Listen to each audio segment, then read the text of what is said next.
ইয়াত নিজৰ ৰোলটো দিবা আৰু দিয়াৰ পাছত নংটো দিবা, নংটো দিয়াৰ পাছত গ'টোত ক্লিক কৰাৰ লগে লগে তোমালোকৰ ৰিজাল্ট ওলাই আহিব। চ' এনেদৰে আমি আমাৰ ৰিজাল্টটো চাব পাৰিম, গতিকে তোমালোকো চাই ল'বা।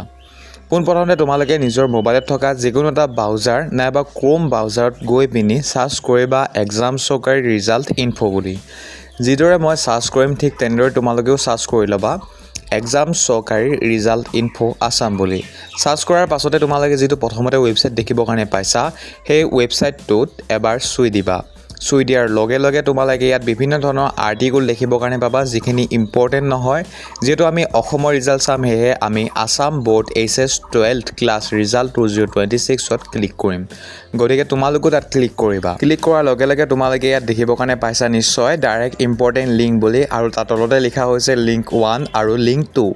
গতিকে আমি আমাৰ ৰিজাল্টটো যেতিয়াই 10:30 বাজিব তেতিয়াই আমি লিংক 1 বা লিংক 2ত আমি চুই দিম। চুই দিয়াৰ লগে লগে এটা নতুন পেজ ওলাব, য'ত আমি আমাৰ এডমিট কাৰ্ডত থকা ৰোল আৰু নংটোহেঁত লিখিব লাগিব। আৰু ৰেজিষ্ট্ৰেশ্যন নংটো যদি লিখিবৰ কাৰণে কয় তেনেহ'লে আমি লিখিব লাগিব।